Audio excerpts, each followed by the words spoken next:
Hej, nu prøver jeg med en video i stedet for at fortsætte med verdens længste sms'er. Vi har taget hul på Jomfruens sæson. Vi har Merkur retrograd, også i Jomfruens tegn, og i næste uge har vi augusts anden superfuldmåne i Fiskenes tegn. Og Jomfruen er jo et jordtegn, og Jomfruens sæson er kendetegnet ved denne her sådan lidt mere lavpraktiske energi, som kan være meget sådan rettet og orienteret omkring et behov for orden og en sanselighed i det fysiske, jordnære og lavpraktiske. Det er en god tid til at få ryddet op og få ryddet ud omkring os, og jeg tænker tit på det som, at det ligesom er en del af den der overgangstid, hvor at vi ligesom på en eller anden måde skal vende tilbage til vores hus, efter sådan sommerens udliv, spontanitet og mere sådan flydende struktur. Så kommer Jomfruens sæson som sådan en invitation til, at nu skal du få styr på dit hus, for nu skal du til at være mere inde i det igen. Vi skal tilbage til hverdagen, vi har brug for struktur igen. Vi skal have nogle rutiner, alle de idéer, der har været i løbet af sommeren, eller ting, man ligesom har sat i gang, eller skal til at sætte i gang. Der skal man få lagt sig nogle planer, man skal få styr på, hvordan man vil holde sig selv på en eller anden måde sådan i tråd med de her ting i løbet af efteråret og vinteren. Og så har vi jo Merkur retrograd 4 gange om året, og som altid kommer som sådan en, jeg har sådan en følelse af, at det er lidt ligesom at ramme en kø på motorvejen, hvor at som regel så ved vi godt, hvor det er, vi er på vej hen. Når vi så rammer en Merkur retrograd, så er det ligesom om vi på en eller anden måde bliver tvunget ned i et langsommere tempo. Og det ændrer ikke nødvendigvis destinationen, men det betyder, at man måske sådan lægger lidt mere mærke til de omgivelser, man kører i, eller altså der er sådan en anden detaljeorientering på retningen hen imod destinationen.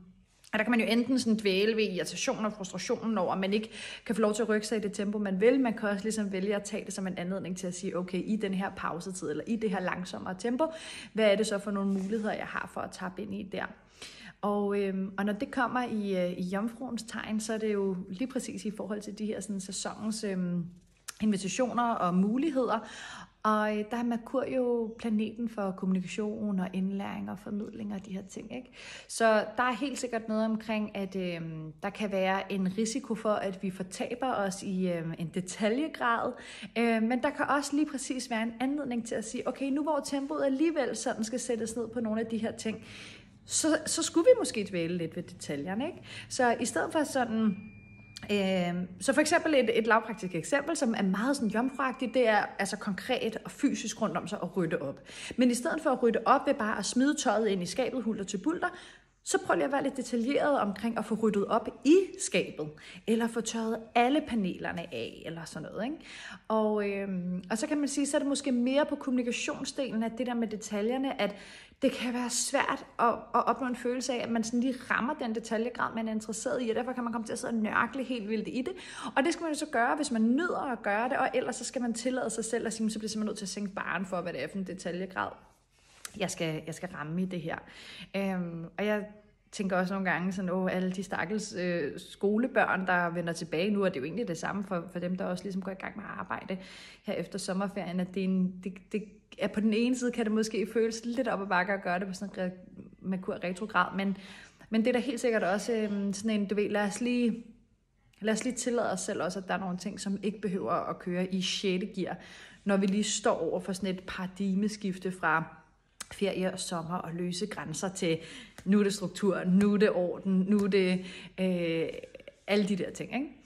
Og både Jomfruen og Fiskene er kendt som de 2 hjælpere i den astrologiske cirkel. De er det på 2 forskellige måder. Jomfruen er også kendt som jordmortegnet, som hjælper med at forløse noget og sådan give fødsel til noget ud fra den der sådan lavpraktiske sans for orden og planlægning og struktur. Og derfor så har Jomfruen også i sin hjælpelighed sådan en lidt mere håndfasthed. Men trives i at tjene og yde.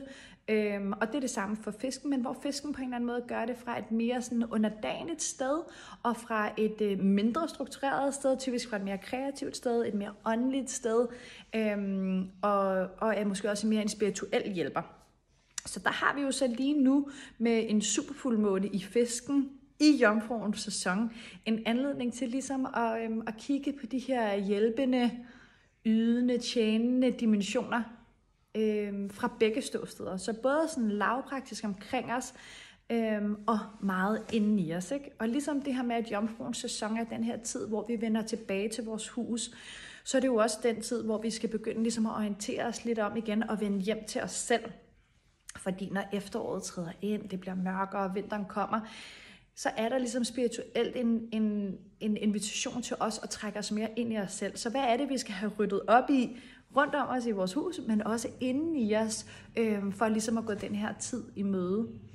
Og jeg tror, at fordi der så også lige er den her sådan sproglige dimension på det med Merkur retrograd lige nu, så tænkte jeg rigtig meget over det der med på en eller anden måde også at rydde lidt op og rydde ud i nogle af de der sådan, sproglige måder, vi kobler følelser og situationer til hinanden.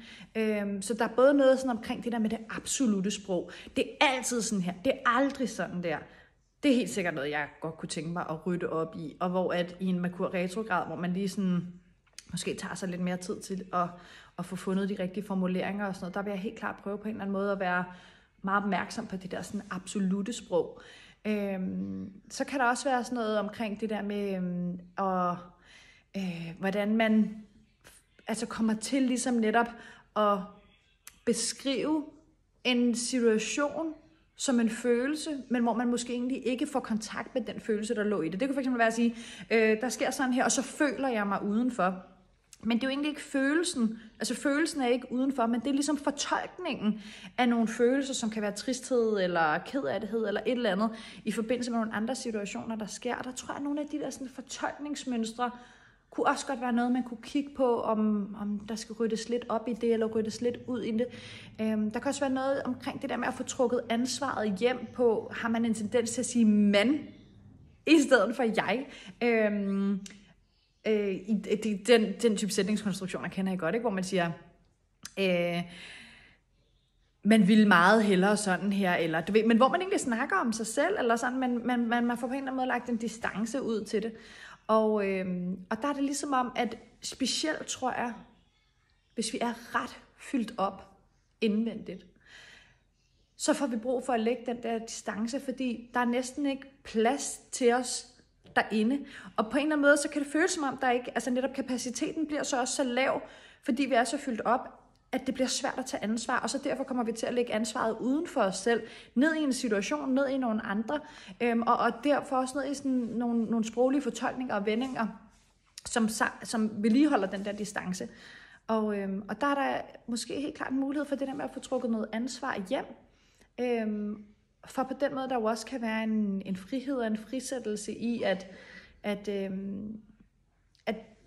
det der ligesom får lov til at være mere på vores egen banehalvdel, er jo faktisk også der, hvor vi har helt optimalt udgangspunkt for at gøre noget ved det.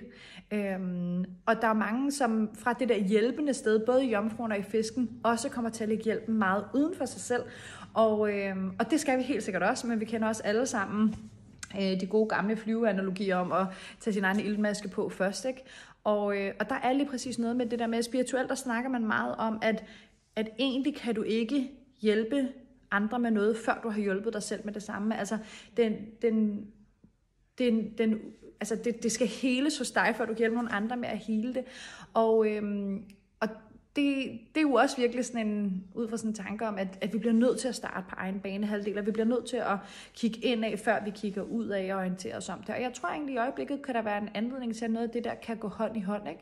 Så hvis vi ligesom har brug for, altså vælger et eller andet lavpraktisk projekt derhjemme, for mit vedkommende bliver det sikkert noget i haven, at imens jeg så gør det, kan jeg måske også netop bruge lidt, altså vil jeg helt sikkert tænke over nogle af de her ting, og prøve at give det lidt opmærksomhed også. Og i forhold til det der med sproget, så tænker jeg sådan over, at og det er altså ikke, jeg er virkelig ikke nogen sanskrit ekspert overhovedet, men der er noget omkring, at tomhed, og jeg tror egentlig, jeg tænker, at det er både på engelsk og på dansk, måske er det sådan lidt mere på det vestlige sprog, der er det sådan, kan det godt lidt være associeret som sådan en dårlig ting, eller en negativ ting, eller en svær ting. Også man kender det, hvis man siger sådan, jeg føler mig helt tom indeni, at så er det sådan, det er en ikke rar ting. Men på det indiske sanskrit er det faktisk det samme ord som rummelighed. Og der er jo sjovt nok et eller andet i det der med,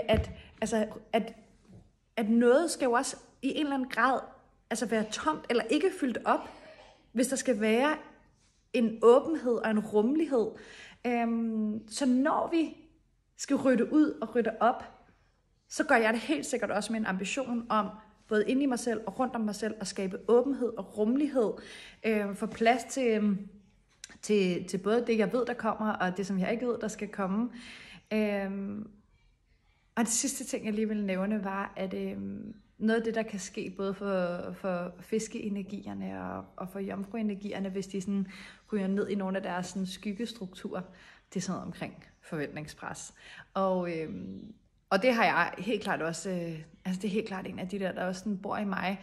Og jeg er simpelthen ikke luret endnu, hvor det egentlig er, den bor inde i mig, men jeg kender den helt klart godt, og jeg kan også se, hvordan den knytter sig til mit temperament og til nogle andre ting, som hurtigt kommer til at løbe af med mig, når jeg på en eller anden måde får trukket det der forventningspres ned over hovedet på mig selv. Og som er sådan en ting, hvor jeg netop har en tendens til at få lagt ansvaret uden for mig selv, at det er noget med mit arbejde, eller det er noget med mine børn, eller det var sikkert noget med min egen opvækst, eller et eller andet, altså uden om mig selv hele tiden. Og den skal jeg lige prøve at trække hjem og kigge ind i mig selv, og også trække ansvaret hjem for den, og finde ud af, hvad er det med det der forventningspres. Som jo også er sådan en ting, at lige så vel som, når jeg laver de her videoer for eksempel, eller sms'er, eller vi sidder og mediterer, og så fortæller om, og så kan man gøre det her, så kan man gøre det der, så er der jo også, så kan man godt høre det som sådan en, nu er der også en forventning om, at jeg skal tilføje alle de der ting på min to-do-liste. Og hvor bor det forventningspres i os? Hvorfor er det, vi hører nogle af de der ting og tolker det som et forventningspres? Hvad er det for nogle følelser, det knytter sig til?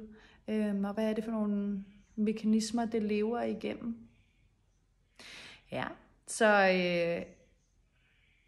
jeg ved godt, hvad jeg skal bruge den her jomfru-sæson på, og også den her Merkur retrograd.